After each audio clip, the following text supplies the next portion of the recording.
Okay, so I think we're ready to start.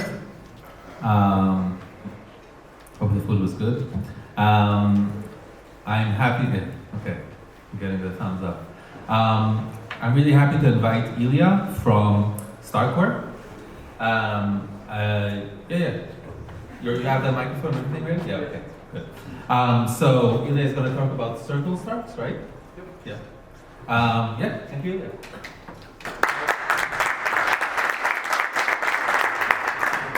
Does this work? Yes. Okay, cool.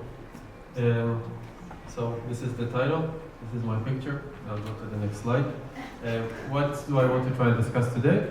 I want to try and give an outline of what the Circle STARKS are and the problem we're trying to solve. I want to give some background by doing a very rough overview on STARKS, which you probably know much better than me.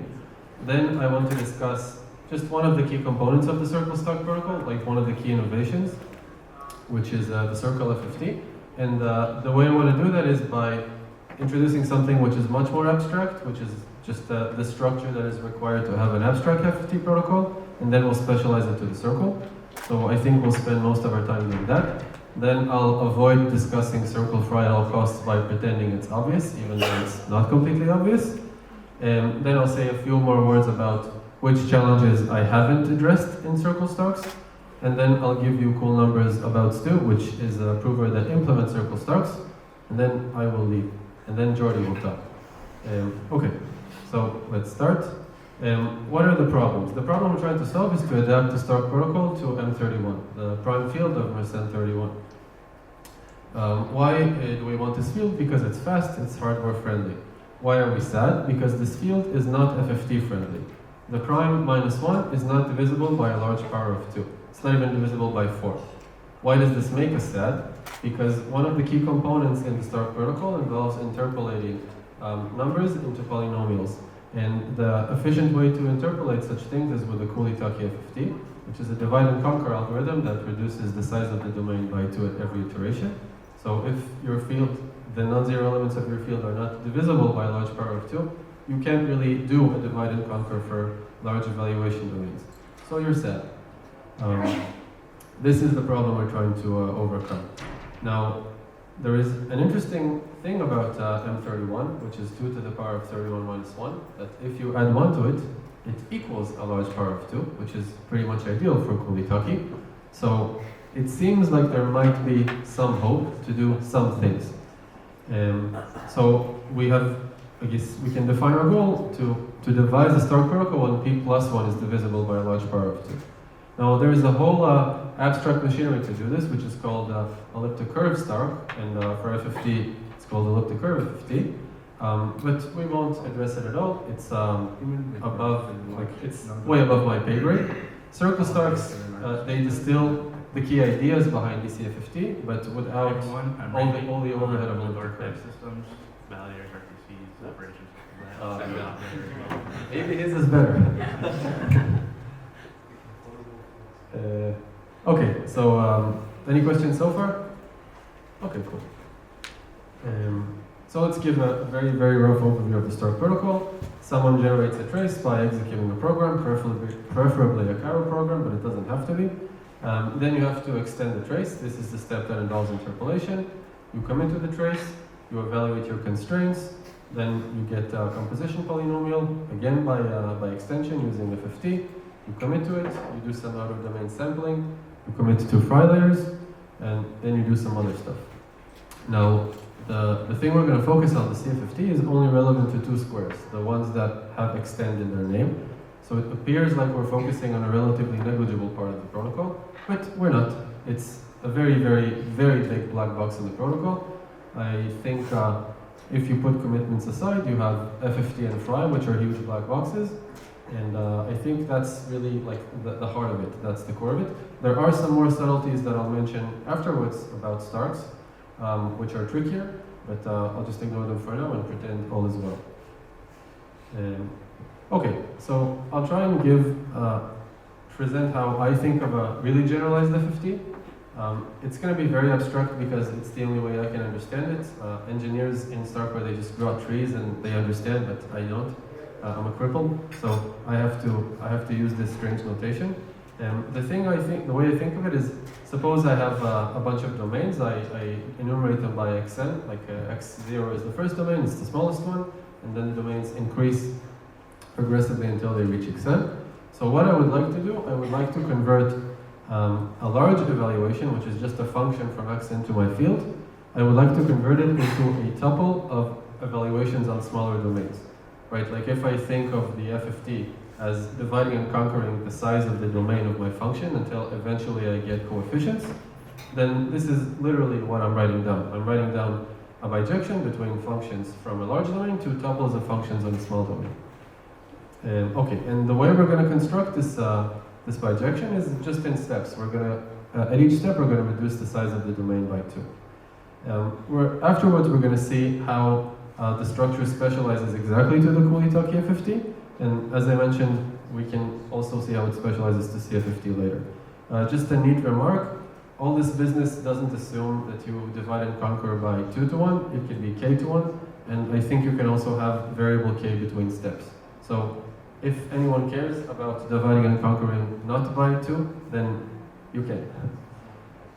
Okay, now I'm cheating, I'm just copy-pasting diagrams from LaTeX, but I was a bit lazy. So this is the structure that you need for an FFT. You have a tower of evaluation domains, or domains, doesn't matter if they're evaluation or trace domains, and between them you have, the phi's are, I'll call them fold maps. For this, let's assume they're just 2 to 1. Okay, so there's surjective fold maps. What this means is that the xn's, the domains are constantly reduced by a factor of 2, because I assume that the phi's are 2 to 1. That's the first part of the structure. I don't make any assumptions about the phis except that they're 2 to 1. And the second part of the structure is the twiddle factors, the taus. And those guys, I do need to assume that they satisfy a property. So the horrible way of phrasing the property is I assume that tau is injective on the fibers of the fold. The human way is, if let's say I call 2 elements in an evaluation domain conjugate, if they are mapped to the same thing by the fold. So let's say I have A and B in xn, and the fold takes them to the same element in xn minus 1, I will call them conjugate in that case. So what I ask is for the twiddles to distinguish between conjugates. They must not identify them. And this very minimal structure gives you FFTs. So how does it give you FFTs? Again, sorry for cheating. I will go to over the relevant formula. I just need to figure out a way to point to it. Okay, here's the way. Let's focus on this formula. So what am I going to do? I'm going to describe now just one step, one divide and conquer step in the entire algorithm. Imagine that y is xn and x is xn minus 1. Okay, or sorry, the other way around. Y is xn minus 1 and x is xn. So the left side is small domains, a pair of evaluations on small domains, and the right hand side is a larger domain. So this arrow, this guy, this describes how I take 2 small evaluations and I combine them into a larger one. This is actually the opposite of the interesting step we want to take. We want to interpolate, so we want to reduce the size of our domains. But I will first describe this direction and then I will describe its inverse. So the inverse is what is used in practice in FFTs, but it's interesting to see both sides of the construction to see that the interpolation is inverse to something very concrete and very familiar. Okay, so I'm starting with f0 and f1. They're just both of them functions on the evaluation domain xn minus 1. And I'm defining a function defined on a larger evaluation domain on xn. And here's the definition. I just take f0 composed on the fold plus tau multiplied by f1 composed on the fold. This defines a function, like types match up. Note I'm not using the properties of the twiddles anywhere here. I don't use the fact that twiddles distinguish between conjugates because the merging direction of the FFT is simple. You need to assume conditions to do the difficult direction, which is the interpolation. But this defines a map. After, in the next slide, we'll see how this map is actually something very familiar from polynomials. It's just the decomposition to even and odd parts. So stay tuned. Right, so we can take this mapping and we can rewrite it into matrix form. That's the sentence that begins with, for a pair of conjugates, blah, blah, blah. And the reason you want to do that is because I remind us we're looking for an inverse to the mapping we defined. We want to go from a large evaluation to a pair of smaller ones. So I write this in matrix form, and now I can try to informally invert the matrix to go in the other direction. And as I do that, I discover what conditions I need to impose on my twiddles. So the line that says inversion now gives, this is just formally inverting the matrix of the twiddle factors. And you see that the condition that I described before just pops out. The formal inversion of the matrix requires me to divide by the difference between the twiddle at a point and the twiddle at its conjugate. So in order for this thing to parse, I must require that the twiddle distinguishes between conjugates. Okay, so we have this formula. Now, what you see at the bottom, the equations at the very bottom, they're just decomposing the matrix equation into components. So basically, it's just formulas. I wrote down formulas that describe, if you start with a large evaluation, f, what are its components, f0 and f1. Right? It's just a formula, and you can apply it. Okay, this is all very abstract. Now I want to see how it specializes to the normal Cooley-Taki FFT, and you'll see that all of this is not all that abstract. It's actually quite familiar. Okay, so let's define the structure. Let's specialize. XKs are all of them the groups of unity of order 2 to the k. Okay, pick a field. You have your roots of unity of whatever order you want. So that's how I define the XKs. The folds are just the squaring maps of your field. Just take a number, square it in the standard way. The twiddles, which I define as functions to the field, are just the inclusions. Okay, so if I want to express a twiddle as a polynomial, like we do in Cooley-Taki, I would express it as a polynomial x, because that represents the identity map. Okay, so the twiddle is just x. Folds are x squared. And now we get very familiar formulas. If I go back to these horrific formulas at the bottom, then what they become, once you specialize the structure, you just see that you get the usual formulas for f0 and f1, which are the even and odd components of a polynomial. Okay, so we did all of this crap just to write formulas everyone already knew. And you see the reconstruction formula, and the reconstruction formula is this thing. This thing, for Cooley-Taki, it's the bottom line here. You just write a polynomial as the sum of its even and odd parts. Okay. Any questions? Is it insane to ask questions during the talk? Okay. Okay, so let's move on to CFFT. Now I'm going to specialize the abstract structure in a different way. First of all, if I start with my field, I'm going to add the complex unit to it. So I'm looking now at field extension. And now my XKs no longer, I remind you that the XKs are going to be evaluation domains. They no longer lie in the field, they lie in the complex extension of the field. This is something different from vanilla STARKS, where the evaluation domain was a subset of the field. So now it's a subset of the complex extension. Think of like moving from a line to a plane. The evaluation domains are scattered on the plane, no longer on the line. But it's still a group of unity, just in a different field, in the complex extension. The folds, they are also the squaring maps, but different squaring maps. They are the squaring maps for the circle. So remember in kindergarten when you learned trigonometry, and you learned the trigonometric representation of a point on the circle, like in polar coordinates, then you denoted each point on the circle as e to the I theta. This is very useful notation for reasoning about the circle. And on the circle, when you square a point, you just multiply its angle by 2. That's what you do. So when I say squaring map of the circle, this is the map I mean. Now, granted, all of this notation supposedly makes no sense for finite fields, blah, blah, blah. It doesn't matter. It gives the right intuition. You can make it work. Okay, so the Cartesian representation of this weird exponential notation would be cosine and sine.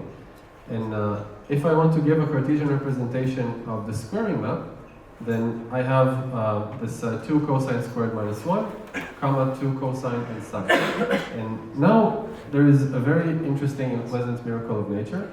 The 2 cosine squared theta minus 1 is polynomial in cosine. It's a univariate polynomial. right? If you compare the x and y coordinates, the y coordinate 2x, 2 cosine sine, is not polynomial in the x coordinate, which was cosine. It's polynomial in both of them. But the x coordinate of the squaring is polynomial, it's a univariate polynomial. And the fact it's univariate turns out to be very, very helpful in Circle STARKS. I don't think I'll be able to explain why, I don't think I'll have the time. But for those of you who are inclined to read the paper, this is a really, really key observation, so it's very cool. Okay, so back to our structure. Now I need to specialize the twiddles. And the twiddles are just the imaginary parts. Okay, so the twiddles are functions from the evaluation domains to the field, not to the complex extension, to the field itself. Okay, and the twiddles are just take the imaginary part, or project to the y-axis. Okay, so now we can see what a step of CFFT looks like, or what the decomposition looks like. So before we dive into all of the lower lines, let's just clarify our setting. What does it mean to work over the circle? What it means is that we are interested in things that are like polynomials, but only defined on the circle. And the formal object for the formal name for this collection of things is the quotient ring of all the bivariate polynomials divided by the defining relation of the circle. So the very sad thing about this is that you are dealing with classes of bivariate polynomials, and if you're not sad, you should be, because if you try and rewrite the Stark protocol over the plane, you will get stuck. So I'll try and touch a bit about that later. The second thing that I wanted to say about the quotient ring is that every class has a canonical representative, which is a bivariate polynomial whose degree in y is no greater than 1. How do you get a representative? Pick your favorite bivariate polynomial, and just every time you see y squared, replace it by x squared minus 1. Use the relation of the circle. So doing that, you can throw away y terms of high orders gradually until you're left with your representative of minimal y degree. And that brings us to the second bullet. So fxy is whatever bivariate polynomial you like, your favorite one. And the first thing I'm going to do in CFFT is I'm going to replace it by its canonical representative, the one with minimal y degree. That's the reason I can write it as f0 of x plus y times f1 of x. I'm explicitly using the assumption that it's of y degree less than or equal to 1. Okay, this is my starting point. And from now on, you can see the divide and conquer steps. The third bullet and the fourth bullet are the divide and conquer steps. So what's different here compared to the normal Cooley-Taki FFT? The big difference, which should be very glaring in the third bullet, is that there is no x squared, there is now a weird mapping, which is 2x squared minus 1. And it's not clear where this came from. But actually, this mapping is the same mapping of the squaring map of the circle. So I remind you that the squaring map of the circle takes cosine comma sine to twice cosine squared minus 1 and twice cosine times sine. So this mapping from the x component of this mapping takes cosine to 2 cosine squared minus 1. Or in other words, x to 2x squared minus 1. So the origin of this weird mapping, this weird squaring map, is from the geometry of the circle. And this is very important because if we put the wrong squaring map here, then we would not be dealing with a structure that is a generalized FFT structure. This would not hold. And the reason it would not hold, I'm trying to go back, is because of the key condition that the twiddles have to distinguish between conjugates. So if someone tried to do CFFT on the circle, but they used the wrong squaring map, and, well, not the wrong squaring map, they used the wrong combination of folds and twiddles, they would not be able to invert and go in the interesting direction. So this choice of 2x squared minus 1 is not an arbitrary choice. It's basically dictated by the geometry of the circle. So actually, maybe this is a digression worth making. No, it's not. Okay, it's not a digression worth making. Right, so we covered the third bullet, and now the fourth bullet is basically another iteration of that. And if you only need 2 layers, then you end up with the f0, fij's being constants, and you're done. You've discovered coefficients for your bivariate polynomial. I now realize that I've made the critical mistake of not explaining what exactly is the output of CFFT. I should have started with that, but I can't take time back. So what I input to it is an evaluation, which is a function that's defined on points on the circle and takes values in the field. And what I get back is a bivariate polynomial in canonical form, so in y degree less than or equal to 1, which interpolates the points that I started with. Right, so it's literally solving the same interpolation problem. Just as a Lagrange interpolation, I start with an evaluation and I get back a polynomial that restricts to it. It's exactly the same here. So this is an example of how CFFT works, and you can compute it in your own free time, in the privacy of your own home, to see that it actually computes bivariate interpolation. Okay, cool. So, C Stark. Oh, I have nothing here. Okay, did I mix them up? Yes. So we've discussed CFFT as a specialization of a more general FFT. And I mentioned that it's a key component of Circle STARKS, but that it's not everything. So what are we missing? We're definitely missing Fry. I haven't said anything about Fry. So now I'm going to do the following hand wave. Fry is like FFT, except you fold with a random combination and not with a polynomial. There, I said it. We're done with Fry. Okay, moving on to boundary constraints. No, but seriously, Fry, it's very similar. The formulas, if you look closely at the formulas for each step of the Fry protocol, they're almost identical to the FFT ones. There is the question of soundness, which is subtle over the circle, but I think the smart guys at the office, they found a way to reduce the circle setting to the line setting. So I think you can use the original soundness proof. And if you don't believe me, I don't blame you, but you'll have to read the paper because that's all I have. So we've covered Fry. Now we're left with two key things. The first is boundary constraints, and the second is vanishing polynomials. So what do boundary constraints mean? I'll take a toy statement. Suppose I want to convince you that the kth Fibonacci number is n. If I want to do that, I have not defined the problem because I need to tell you what the initial conditions of the sequence are. I need to tell you that the first two elements are 0 and 1. In STARKS, the way you specify initial conditions is using an equivalence from the theory of univariate polynomials. And the equivalence is very simple. The equivalence is the following. If I have a polynomial f, then the following statements are equivalent. This f vanishes at a point a is equivalent to f is divisible by x minus a. These are two equivalent statements. In two dimensions, there is no analog. If I want to tell you that a polynomial vanishes at a comma b, it's not equivalent to something simple. In particular, it's not equivalent to saying that f is divisible by both x minus a and y minus b. You don't have this equivalence that you would have liked. And the fact that you're lacking this equivalence is actually a major pain in the ass. And it's something that you need to be able, it's a component of STARKS that you really need. If you can't impose boundary constraints, you have a severe problem. And for the toy example of Fibonacci, it's clear, but also for stuff like Cairo, which is a CPU error, also you need to specify initial conditions often. You need to explain how you load various parts into the memory, etc. So this is something which is explained in the Circle STARK paper. It's pretty cool because it basically involves drawing things. So it's a bunch of geometry, and I won't have time to go into it now. And the second thing, which is a generalization of the first problem, is the question of vanishing polynomials. So what basically happens in STARKS? We want to prove that a trace, an execution trace, satisfies constraints. Mathematically, this means that we have a zero set for a system of polynomials. So the statement we would like to prove is that a particular set of stuff is a root of a polynomial system. This is difficult to prove. We don't know how to prove it.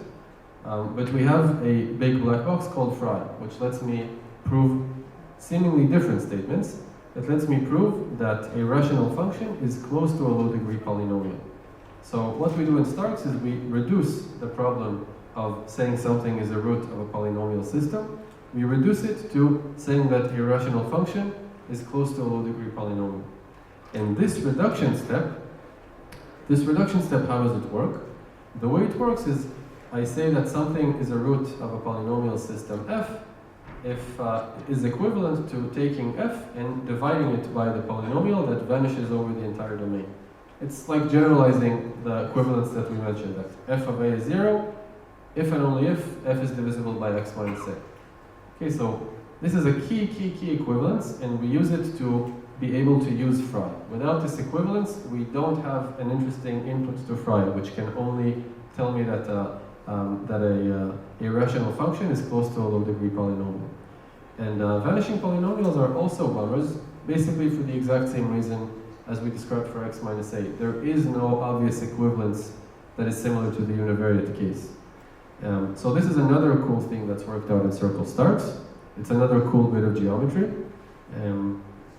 Yeah, and I think that's pretty much all I wanted to say about Circle STARKS. So just to sum up, we addressed FFT, we addressed Fry, and then we said that boundary constraints and vanishing polynomials are out of scope, but they are handled in a cool way. Which leaves me with some numbers. So still is the implementation of Circle Stark that is a work in progress by Starkware. The repo is open source, so you can check it out. Please fix bugs if you find bugs. And the throughput is pretty cool. So we're looking at 128 million M31 cells. I won't read the specs of the machine. The current prover in production is just about 1,000 times weaker, but it's for larger cells. So M31 is 31 or 32 bits, and Stone uses much larger cells. But still, 1,000 times better is it's pretty good. It's pretty good.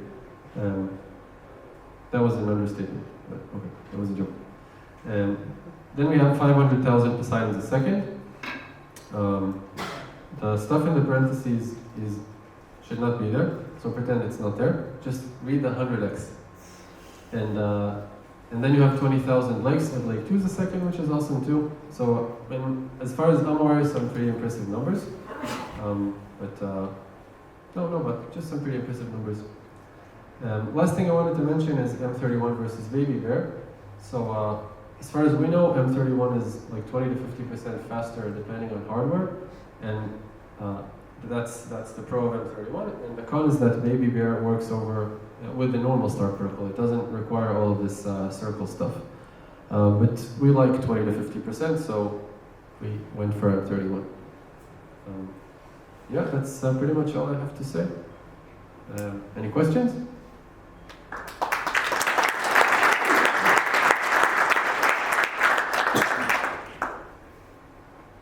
Yes? You said that you have to pick your squaring maps such that you have twiddles that make sense.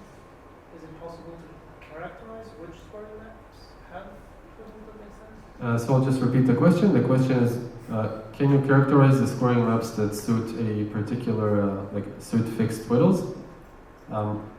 I don't know. In my mind, it's a bit of, it's a bit tautological. As soon as you fix the twiddles, the squaring maps that suit them are any squaring maps that make the twiddles injective on their fibers. I more meant, can you decide whether a squaring maps will have twiddles?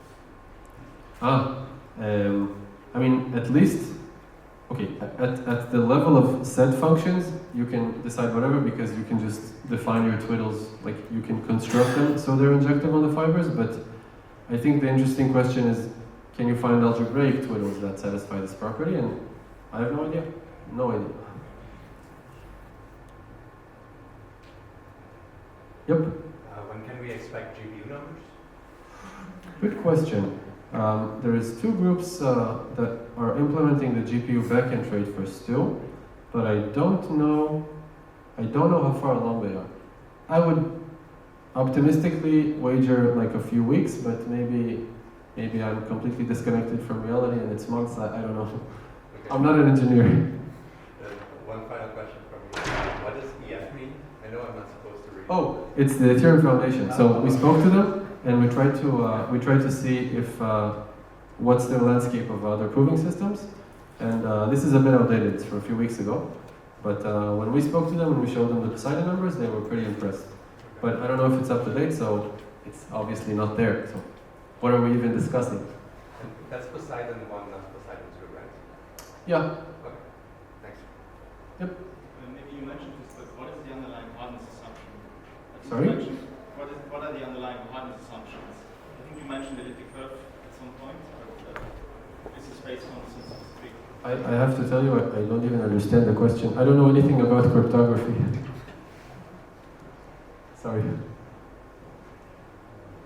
Okay, see ya.